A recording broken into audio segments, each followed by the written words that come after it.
Today on the Golden Bolt we look at the second game in our Kirby's Dream Collection marathon, Kirby's Adventure on the Nintendo Entertainment System. As the first console entry in the Kirby franchise, does it hold up almost 25 years later, or can you just leave it right in the past? Let's find out.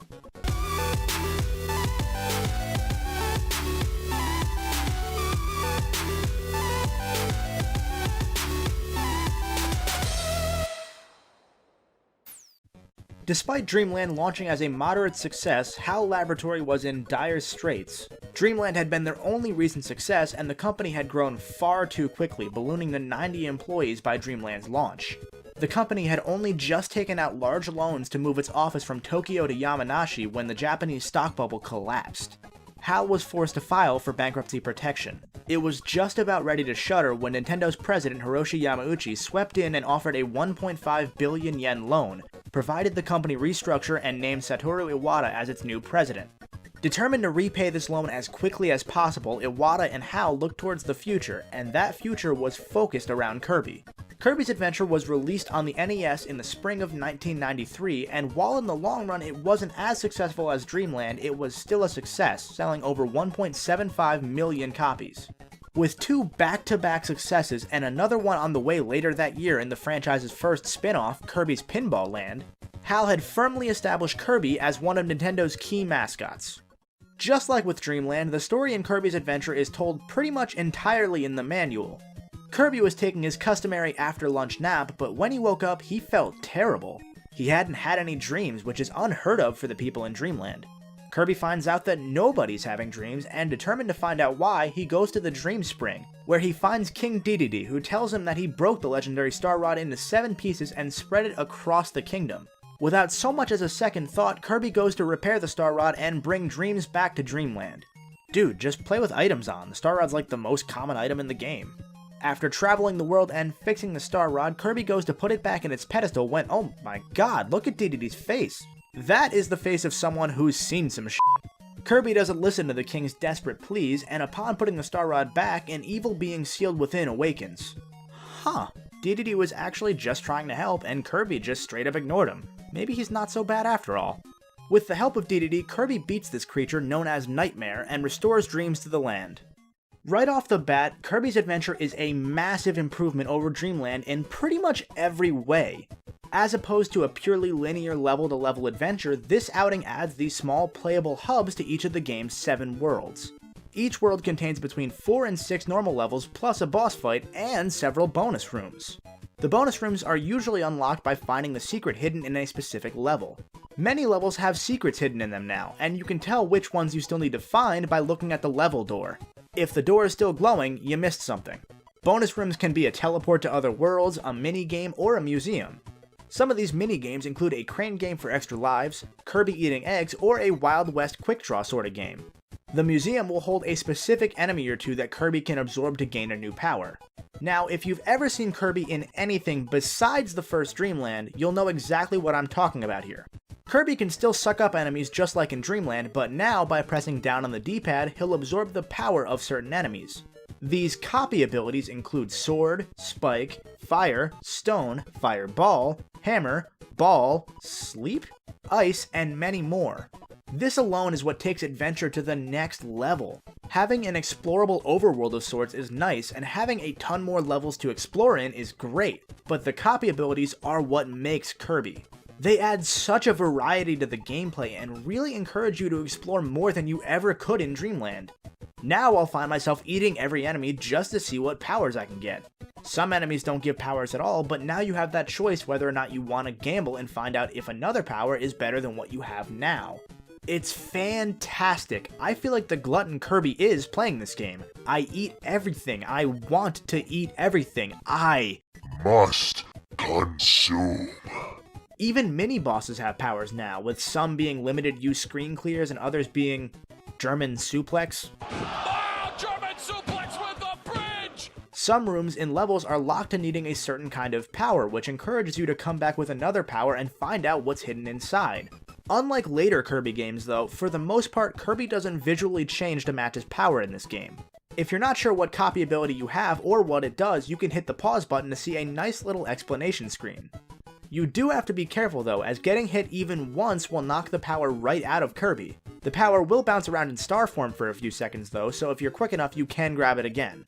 As a result of Kirby having all these copy abilities now, the game does away with most of the power-ups that Kirby had in Dreamland, with the exception of the invincibility power-up. In general, Kirby is much more versatile in this game than he ever was in Dreamland. For starters, the little guy can run now by double tapping a direction, and he can do a little crouch kick by pressing down and the A button. I feel like I can do anything in this game. I can be killed by food? But Kirby loves food. Why would something you love hurt you? My life is a lie. When you complete a level, your current health and your copy ability will both carry over. This makes the worlds feel like more than just a disjointed series of levels that you'd often see in NES games. Being reckless in level 2 will have an impact on you in level 3. Of course, dying really doesn't matter, you still restart in the exact same room, and even if you game over, you just start over right where you left off with half your score. It's still a Kirby game after all. Running out of lives shouldn't happen often, even if the game is more difficult than the waltz that is Dreamland. When you finish a level, you're treated to this little end sequence where you can shoot Kirby upward. Time it right and you'll get extra score, time it perfectly and you'll get an extra life. In general, the game is constantly rewarding you, and it's great. The new mini-bosses and boss fights, such as this fight with the Sun and the Moon, are awesome, and Kirby's Adventure marks the first appearance of Kirby's rival, Meta Knight. Most of the bosses are retreads from the first game though, which isn't a huge deal, but it's worth noting. Here, I think it's a positive, as they all have slightly modified strategies, and with your new copy abilities, it makes each one feel totally different. Especially this stupid Cloud, I swear to God he only exists to lag the game here. The game will sometimes slow down too if there are too many enemies on screen, which does take away from some of the later levels. However, it's worth noting that the Dream Collection allegedly fixed many of the slowdown issues, and it's still pretty bad at times. The original version could be much worse, I don't know. My only other complaint is a nitpick, but sometimes Kirby's mechanics don't feel precise enough. This secret switch here, for example, requires you to set the fuse on fire and then sprint quickly towards the cannon, but every single time, Kirby likes to get caught up in his floating and screw me over. It's frustrating, but mainly only if you're going for all the secrets, which I admittedly did not. Getting all the secrets and a 100% save file will unlock Extra Mode, which is, again, just the game but with less health and no save feature. I think there's still value in going for all these secrets though, even if the reward could be a little better. Those issues aside, there's a ton more bang for your buck here than with Dreamland. For one, it's literally 10 times as long, so you may not beat it in one sitting. Thankfully, the game autosaves after each level, so you can put it down if you need to, unless you're in that extra mode, of course. There are so many small improvements that help flesh Kirby into the iconic franchise it is today. I think there's still some room to improve though, with slowdown being a significant issue as the game goes on. Because there are still some problems hanging on here, I'm going to give the game a silver bolt for its gameplay.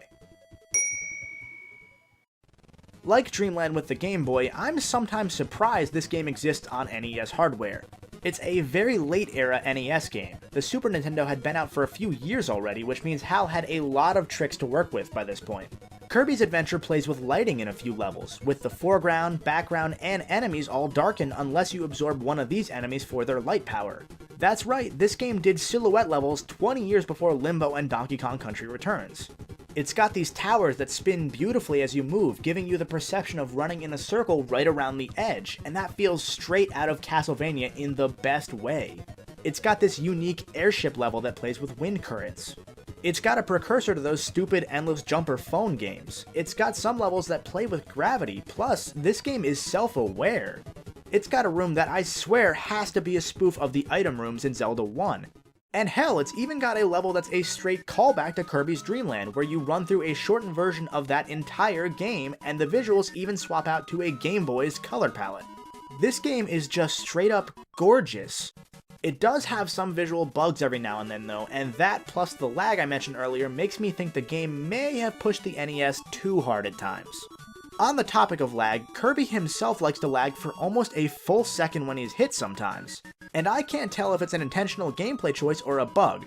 I'm gonna mention it here though because it's really random when it seems to happen, and by the end of the game it really started to get on my nerves. The soundtrack is, as I'd already expect going by the first game, excellent, and just like the gameplay compared to Dreamland, there's a lot more here. There's more than one theme for each world now because there's more than one level in each world. It's all, just like Kirby himself, very upbeat, very simple, and very expressive.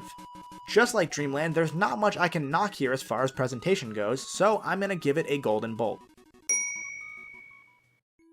I think if you're just getting into the Kirby franchise, this is probably a good place to start.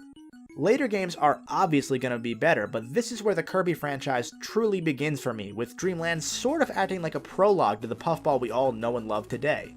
You can grab an original NES copy for about $20, or you can grab it digitally on the Wii U for $5.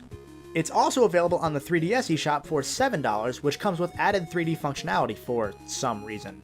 Or, again, you can do what I did and grab the Dream Collection on Wii and get 6 games for a pretty low price. Kirby's Adventure also got a full remake on the Game Boy Advance titled Kirby's Nightmare in Dreamland. This adds significant changes and adjustments, but I don't know all the details as I haven't played it yet. One day. But if you really want that version instead, it's $10 on the Wii U eShop.